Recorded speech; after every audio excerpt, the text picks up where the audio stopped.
감사합니다. 자비하신 하나님 앞에 상한 마음을 가지고 주님 앞에 나왔사오니 우리의 상한 마음을 회복하시며 치유하시고 새롭게 하여 주옵소서. 이 새벽에도 주님의 십자가의 능력을 경험하는 기도의 시간이 되게 하여 주옵소서. 의지하옵고 예수님의 이름으로 기도하옵나이다. 아멘. 찬송가 233장입니다. 233장입니다.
합심하여 기도합니다.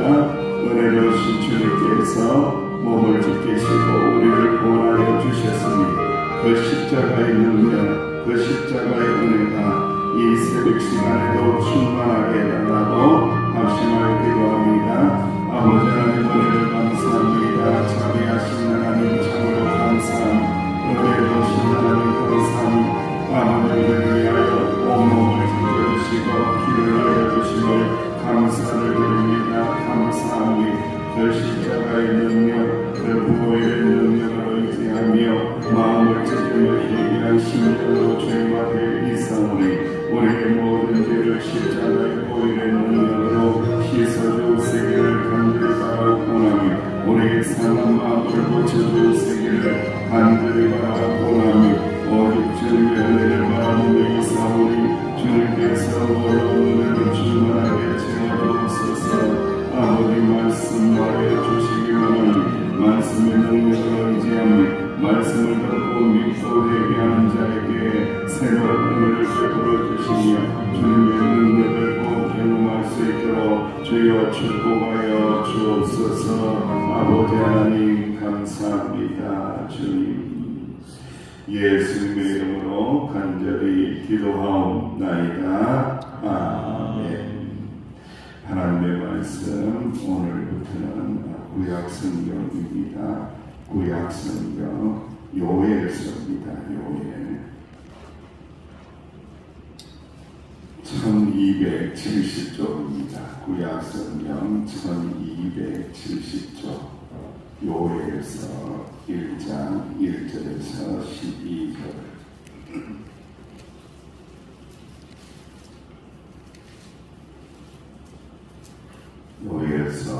1장 1절에서 12절, 전 270쪽 71쪽입니다.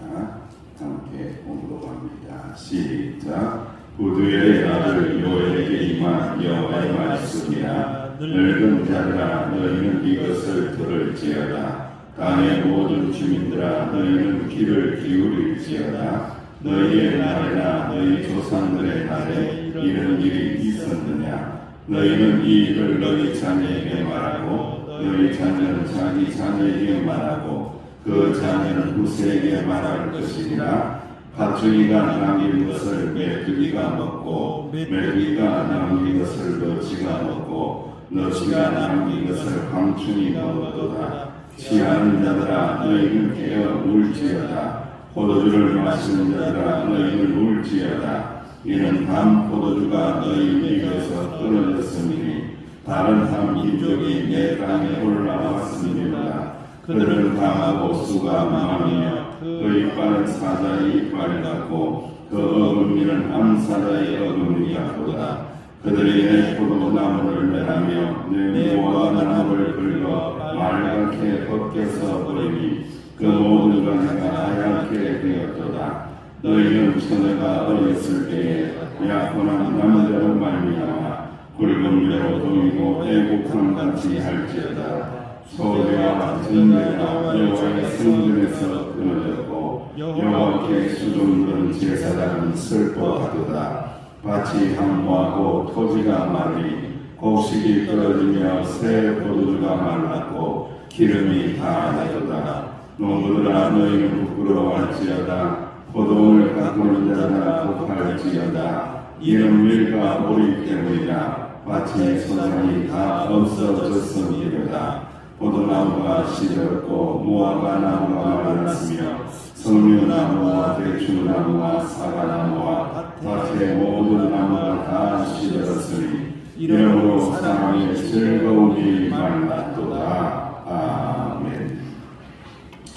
오늘부터 이제 요엘서를 고난주간 전까지 또 이렇게 시편 말씀도 나누게 되겠지만 잠깐 나누게 됩니다. 요엘서에 있어서 가장 중요한 말씀의 핵심은 뭐냐면 여호와의 날입니다. 날, 하나님의 날이 있는데 그 날을 주의 날이라고 하고 여호와의 날이라고 하는데 오늘 본 말씀에도 이렇게 바라보니까 여호와의 날이 그다지 좋은 날이 아닙니다. 이게 심판의 날이라는 거죠. 악한 자들이 올라오고 강대한 민족이 올라와서 이스라엘 백성들을 침략하고 완전히 멸절시키는 그러한 날, 주의 날, 여호와의 날을 말씀을 하고 있습니다. 요엘서가 대해서 제공하는 정보는 그렇게 많지는 않아요. 굉장히 역사적인 부분들이 없기 때문에 이것들을 어떻게 해석하느냐에 따라서 많은 부분이 달라질 수 있는데 그럼에도 불구하고 언뜻 보이는 이 하나님의 날에 대한 준비를 가장 강조하고 있다는 거죠. 그래서 요엘이라는 말씀의 제목은 여호와 그리고 엘이라는 뜻입니다. 여호와는 뭐라는 거죠? 여호와가 하나님이시다라는 거죠. 그러니까 하나님이 하나님 되신다. 하나님이 하나님이 되시는데 하나님은 주의 날에 심판하시는 하나님으로 드러나게 될 것이다. 그러하기에 주의 백성들은 하나님의 백성들은 하나님이 하나님이 되심을 믿는 자들은 울며 회개하면은 소망이 있을 것이고 회개하지 않는 자들에게는 아무 소망이 없다. 이것을 들으라. 이것을 듣고 믿고 행해야 된다. 우리가 마가복음의 마지막 부분도 무엇입니까? 듣고 믿는 자는 무엇을 받는다고요? 구원을 받는다고 했잖아요. 똑같은 겁니다. 구약의 사상과 신약의 사상이 그다지 많이 다르지 않습니다. 하나님의 말씀을 듣고 여호와 하나님의 말씀을 듣고 예수님의 말씀을 듣고 믿고 회개하는 자에게는 무엇이 임한다고요? 구원이 임하고 그렇지 않은 자들에게는 결국은 버림을 받게 된다, 심판을 받게 된다라는 말씀입니다. 우리가 신앙생활을 오래 하고 신앙생활을 이제 계속해서 하다 보면은 조금은 무기력함에 빠질 수가 있어요. 또한 이제 무기력함에 빠지지 못해서 형식적인 신앙에 빠질 가능성도 상당히 많이 있습니다. 그러한 때에 이 요엘서는요, 우리에게 굉장한 경고를 주고 깨어서 기도할 수밖에 없고 깨어서 회개할 수밖에 없다라는 것을 강조를 하는 말씀이 요엘서입니다. 그래서 요엘의 아버지 부친에 대한 이야기를 했어요. 요엘의 아버지는 부두엘이라는 사람인데 이분도 이제 몰라요. 어떤 분인지가 전혀 근거가 없고 그 내용이 존재하지를 않습니다. 그런데 이제 그 이름을 보아서 이제 그 내용을 아는 거죠. 부두엘이라는 것은 하나님은 엘은 무조건 하나님이에요. 엘은 하나님인데 부두엘이라는 것은 하나님은 신실하시다는 거예요. 하나님은 변함이 없다는 거예요. 무엇이 변함이 없을까요? 이스라엘 백성들을 심판하시는 것에 대하여 신실하신 것이 아니라 하나님의 말씀을 듣고 믿고 행하는 자를 어떻게 하신다는 거예요? 구원하시는 데에 어떻게 하시다? 신실하시다라고 말씀을 하고 있는 것입니다. 그래서 이 요엘, 이 선지자라고 할 수도 있고 하나님의 사람인데 그의 사명을 이렇게 보면은 거의가 호세아의 사명이나 또 아모스의 사명이나 또 요엘의 사명이나 거의 비슷합니다. 그 사명은 무엇이냐? 하나님의 백성들이 하나님의 말씀을 듣고 충실하게 신실하게 믿고 그리고 따르고 그러지 못했다라면 뭘 해야 돼요? 말씀을 듣지 못하고 깨닫지 못하고 행하지 못했으면 뭘 해야 돼요? 자야 됩니까? 어떻게 해야 됩니까? 뭘 해야 됩니까? 회개해야 된다는 거죠. 이것을 계속해서 말씀하고 있는 것입니다. 회개하는 일이 얼마나 중요한지, 회개하는 것은 하나님께 돌아오는 일이기 때문에 매우 귀하고 중요하다라는 말씀입니다. 그래서 요엘서 2장 21절에 땅이여 두려워하지 말고 기뻐하며 절거해라. 여호와께서 큰 일을 행하셨다. 주의 날이 임할 때에 이것을 오히려 기뻐하고 절거해라. 구원받은 자들에게는 구원의 날이 된다라는 거죠. 요엘서 2장 32절 말씀에 누구든지 여호와의 이름을 부르는 자는 무엇을 얻는다고요? 구원을 얻는다라는 거예요. 근데 핵심은 심판에 있는 것이 아니라 핵심은 어디에 있습니까? 누구든지 여호와의 이름을 부르고 회개하는 자는 무엇을 얻는다? 구원을 얻는데 방점이 있고 핵심이 있다라는 거예요. 그래서 주님의 심판의 날이 없으면요, 인간이요, 사람이요, 그런 거예요. 참 이상해요. 사람은요, 그런 존재입니다. 하나님께서 경고하지 않고 심판이 없다고 하면은 하나님을 잘 믿을 것 같은데 잘 믿을까요? 안 믿을까요? 안 믿습니다.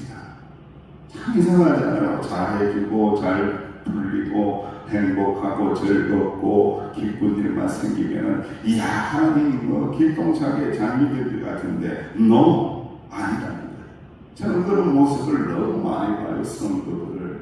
오히려 성도들 가운데에 고난이 있고 오히려 성도들 가운데에 아픔이 있고 성도들 가운데에 상처가 있고 성도들 가운데에 탄식하는 마음이 있고 울부짖음이 있는 그런 성도들이 오히려 하나님을 잘 믿고 예배를 사모하고 기도하고 이렇게 살아가지 룰루랄라 잘 된다고 할 때에 예수님 잘 믿는 사람 그닥 많이 발견하기가 쉽지 않다라는 거예요.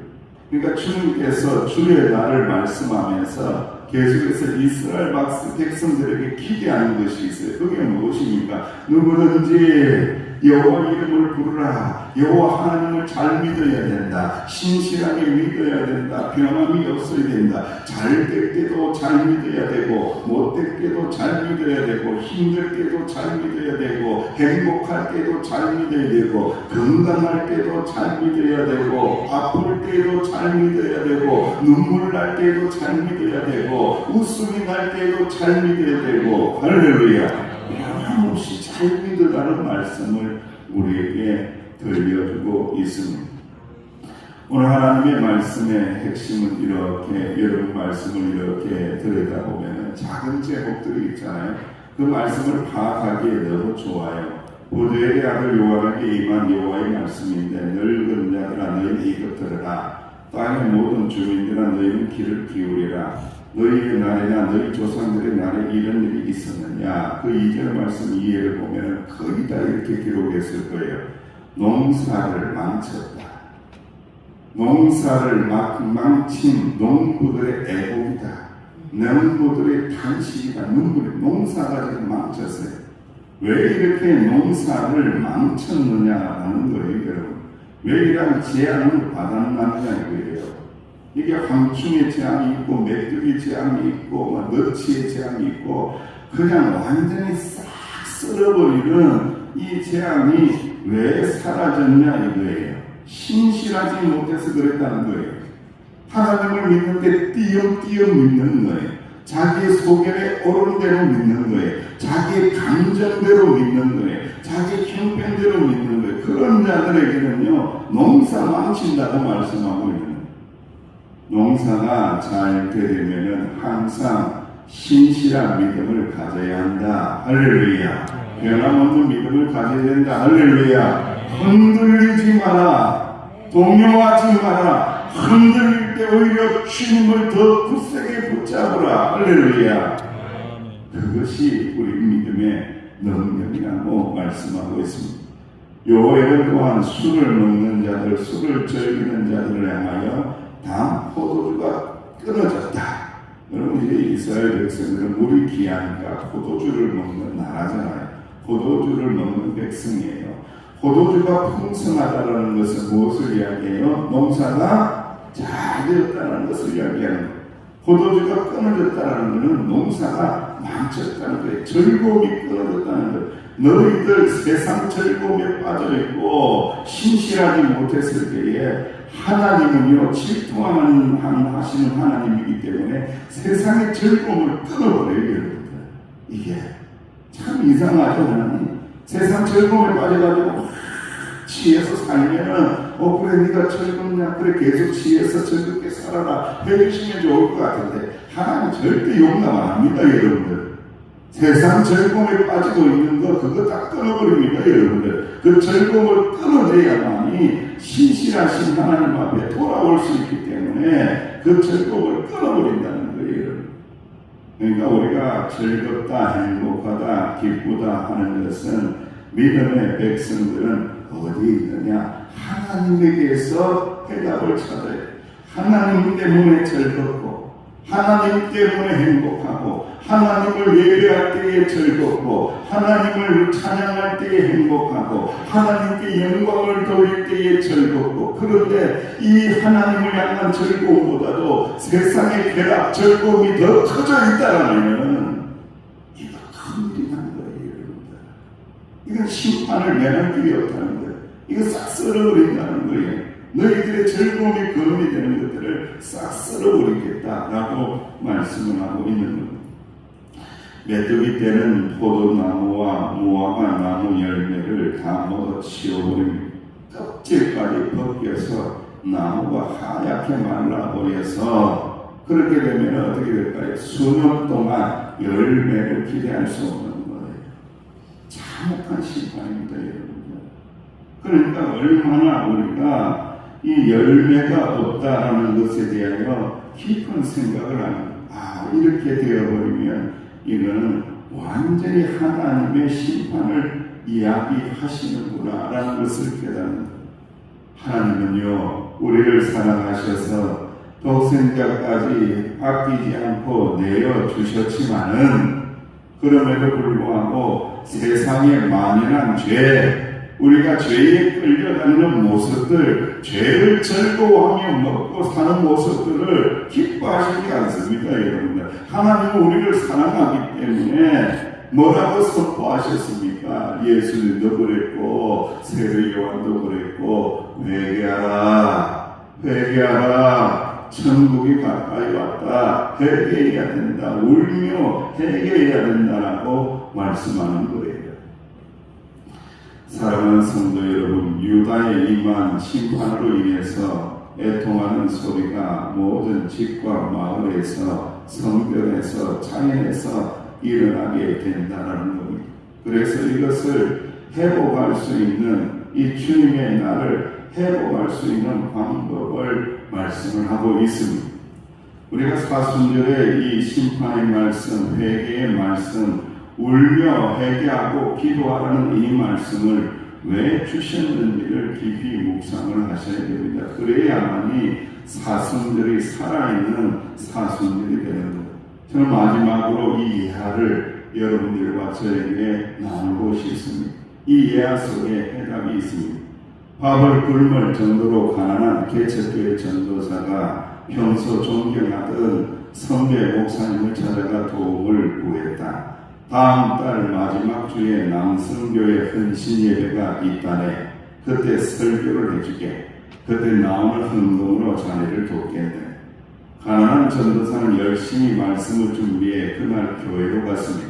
그랬는데 선배 목사님이 내가 약속을 깜빡 잊었네. 이미 다른 강사를 쫓아냈네. 다음 달 마지막 주에 여전도에 헌신 예배가 있으니까 그때 오시게. 전도사는 마음에 큰 상처를 입었다. 작은 교회 전도사라고 무시당하는 것 같아 못내 속이 상했다. 한 달 후에 그 교회에 다시 갔다. 그런데 그날도 선배 목사는 약속을 까맣게 잊고 있었다. 전도사는 기도실에서 들어가서 울었다.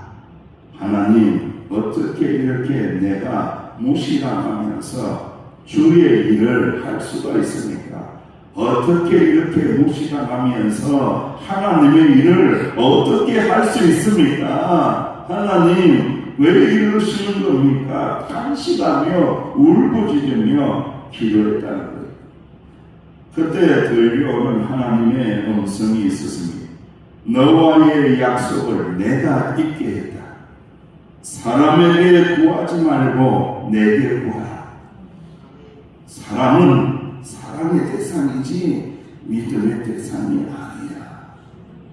참 우리가 잘 아는 말씀인데도 불구하고 끊임없이 헷갈리는 거죠, 이게. 여러분, 우리가 인생을 살고 믿음의 삶을 살고 그리고 하나님의 은혜를 경험하는 가장 중요한 신앙적인 내용이 이거예요. 우리는 그저 세상에게서 뭘 구해요. 세상에게서 뭐가 채워지면은 내 인생이 즐거울 거라고 생각을 해요. 내 인생이 풀릴 거라고 생각해요. 그러나 하나님은 그렇게 말씀하신 적이 없어요. 어디 성경에도 그렇게 약속하신 것이 없어요. 하나님께서 성도의 행복을, 성도의 즐거움을 어디에 두셨다고 계속해서 말씀하시고 계십니까? 하나님에게 구하라는 거예요. 하나님에게 있다라고 말씀하는 거예요. 하나님이 소망이 된다. 하나님에게 엎드려 구하라. 하나님에게 소망이 있다라는 것을 알아야 한다. 할렐루야. 전도사님은 회개의 눈물을 흘렸어요. 그리고 그날 이후로 밤낮으로 하나님께 구하고 기도했더니 지금은 참 아름다운 교회를 이루었다. 이름 석자를 대면 누구나 알 수 있는 그런 목회자가 되었다라고 하는 이 이야기를 마지막 결론의 말씀으로 나눕니다. 사순절은 십자가를 바라보고 십자가에 달리신 예수님을 묵상하고 그리고 그 아들을 내어주신 하나님의 마음을 묵상하는 시간이 사순절입니다. 누구를 바라보라고요? 하나님을 바라보고. 십자가에 달리신 누구를 바라보고요? 예수님을 바라보고요. 거기에서 우리의 죄가 소멸되고 우리는 하나님의 은혜로 자녀가 되었음을 기뻐하고 즐거워하는 믿음의 사람들이 되시기를 주의 이름으로 축원합니다. 아버지 하나님 은혜를 감사합니다. 이 새벽에도 하나님의 말씀을 통하여 깨달아 알게 하시니 참으로 감사합니다. 깨닫고 마음을 찢으며 죄를 토설하고 회개하며 기도할 때에 회복하게 하시고 치유하여 주시고 새롭게 하시는 하나님의 은혜 꼭 경험하는 저희들이 되게 하여 주옵소서. 주님을 바라보며 울며 부르짖으며 기도할 때에 은혜를 주실 줄로 믿사옵고 예수님의 이름으로 기도하옵나이다. 아멘. 말씀을 붙잡고 기도하시고요. 내일은 주님의 날 거룩한 주일입니다. 주님의 자녀들이 모두가 주님 앞에 나오게 달라고 기도하시기를 바랍니다.